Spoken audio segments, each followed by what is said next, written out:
Ngayon po ay linggo ng mabuting pastol kapag dumadating po ang ikaapat na linggo ng Pasko ng Pagkabuhay, no?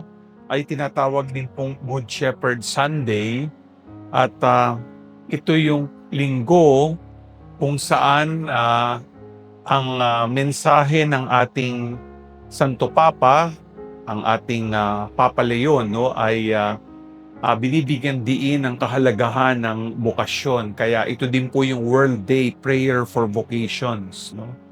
At atin pong ah, pinagdadasal na marami nga pong tumugon sa bokasyon ng pagpapari o pagmamadre, no? Para may ah, mga konsagrada, mga inordenahan na maglilingkod sa ubasan ng Panginoon, sa pastulan ng Panginoon.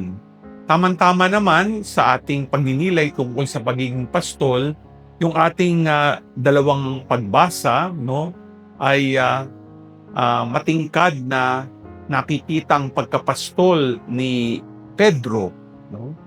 Sa unang pagbasa, narinig po natin, no, si San Pedro, no, pagkatapos ng Pentecostes, no, ay nagsalita sa mga taga-Israel, no, at para bagang bilang pastol kinonsyensya niya ang mga tao tungkol kay Jesus na nagpakasakit, namatay at muling nabuhay. Narinig po natin sa unang pagbasa na talagang tinamaan ang puso, no, ng mga tagapakinig niya, no. At marami po ang nagpabinyag nung panahong iyon, no? Sabi nga po, no, 3,000 ang dumagdag sa kawan ng Panginoon, no, para tahakin, no, ang tinatawag na daan patungo sa buhay Diyos, no. Sa ating ikalawang pagbasa, si San Pedro din bilang pastol, no, sa kanyang sulat, no, ay binigyang diin ang pagiging pastol ni Jesus na tagahilom, no? Sabi nga po, no, dahil sa ating mga kasalanan, kailangang mahilom tayo.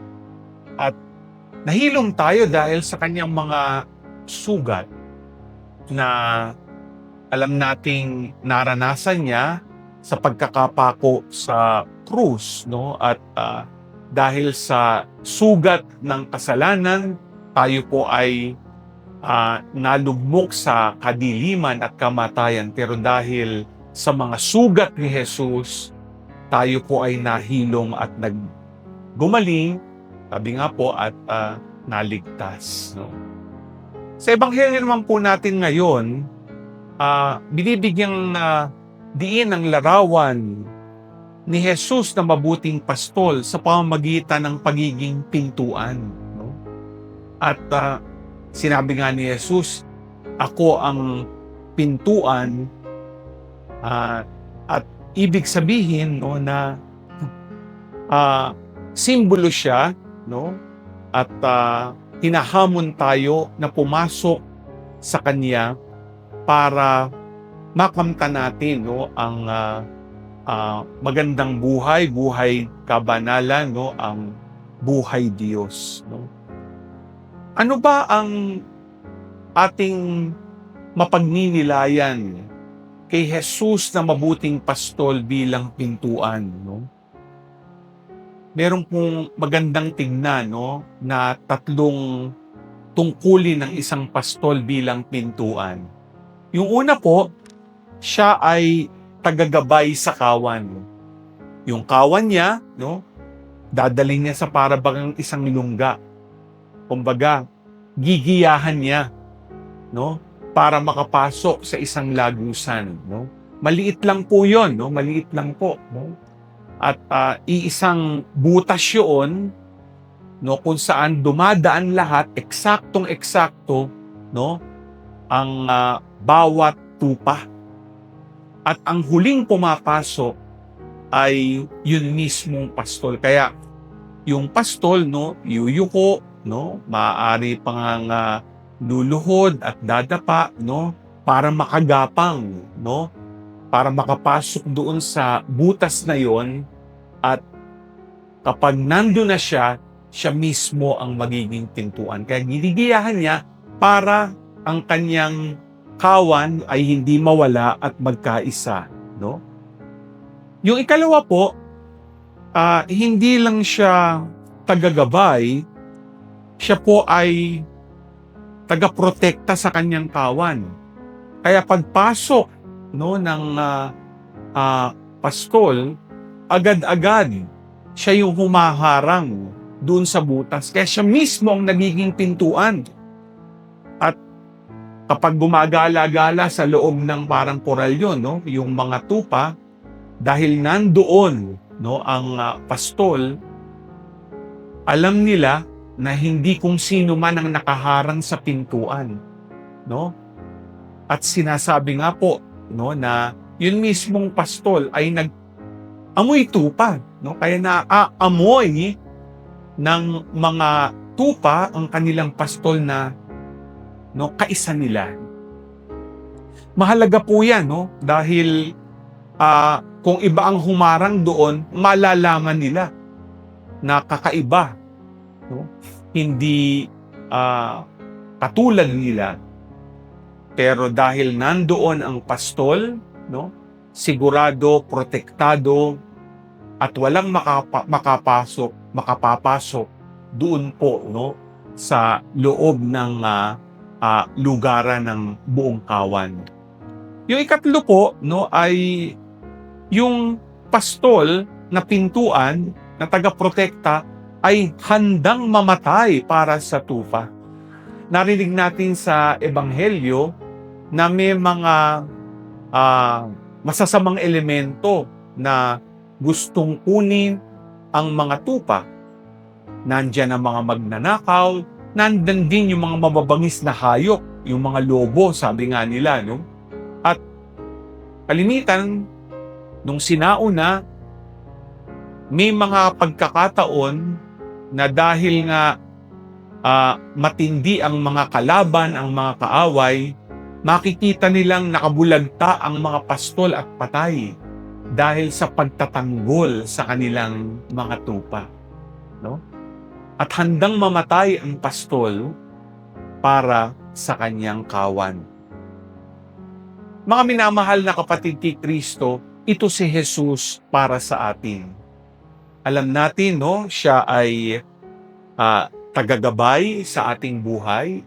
Hindi tayo nililigaw, gumagawa ng paraan para tayo ay magkaisa at hindi mawala sa pulutong ng kawan. Kahit kalimitan tayo napapariwara, nagkakasala, gagawa ng paraan si Jesus para tayo magbalik loob at madala sa Kanya. Ikalawa, nakita natin sa ating buhay, yan si Jesus, no, bilang pintuan. Protektado tayo, no? Gumagawa ng paraan, no, para kung tayo man ay natutukso sa kasalanan, no, ay nandyan siya, no, para tayo ay bigyan ng tamang direksyon, no? At anuman ang masasamang elemento sa buhay, na kalimitan, tayo ay, sabi nga, nililinlang para malayo sa Diyos, nandyan pa rin si Jesus na mabuting pastol na gumagabay at pumoprotekta sa atin. At kahuli, alam natin ito, ang mabuting pastol. Sabi nga sa Ebanghelyo ayon kay Juan, no, walang higit, no, na pag-ibig. At ang pag-ibig na yan ay handang mamatay para sa isang kaibigan, para sa atin. Yan ang mabuting pastol. Handang itaya ang kanyang buhay para sa atin. No? Alam nyo, ngayong araw na ito, no, sabi ko nga kanina, pinagdadasal natin na sana maraming tumubon sa bokosyon ng pagpapari at pagmamadre. No? At hindi lingid sa kaalaman ng marami na meron po tayong krisis, no, sa bukasyon ng pagpapari at pagmamadre, no? Hindi po lahat ay talagang tumutugon, no? Iilan na lamang po, no? Maswerte nga po tayo dito sa Diocese ng Pasig, no, kahit papano meron tayong mga naoordinahan taon-taon, no? Na diakono, nagpapari, no? At dapat po tayong magpurit, magpasalamat sa Diyos. Pero alam nyo, sa ibang bansa, lalo na sa Amerika, sa Europa, nako, halos wala na pong bukasyon. Ang mga pari po nilang mga madre tumatanda, no? Nakakalungkot nga po, no, nung kami ay nag-pilgrimage nung isang taon, no, sa Europa, no, may mga nakaengkwentro kaming mga matatanda ng pari. Isipin nyo, no, yung isang pari, no, na naging gabay namin, no, dahil magmimisa kami.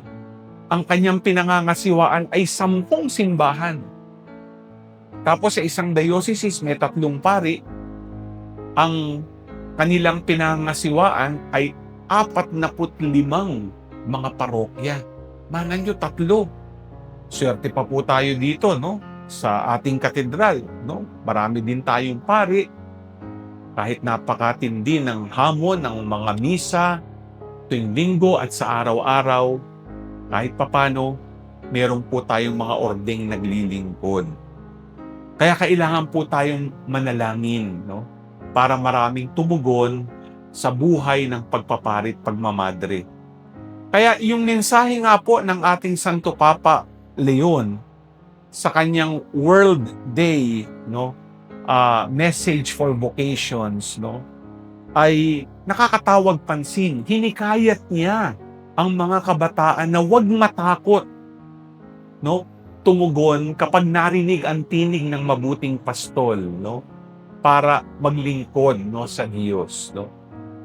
No, sa kanya nga pong mensahe, sinabi nga niya, no, sa mga kabataan, listen to His voice, to the voice of the Lord, who invites you to a full and fruitful life, calling you to put your talents to use and to unite your weakness and limitations to the glorious cross of Christ.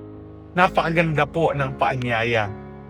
Dahil kalimitan, yung ibang mga kabataan, natatakot, pakiramdam, di sila karapat-dapat, di nila kakayanin. Hamon ay pakikinig, pagtitiwala sa Panginoon, at pagtugon. Harinawa po sa tulong at awa ng Diyos ngayong linggo ng mabuting pastol. Beyaan po tayo ng marami pang tutugon sa pagpaparit, pagmamadre, at sa buong mundo, sana dumami pa po ang maglilingkod, no, sa ubasan, sa pastulan ng Panginoon. Amen.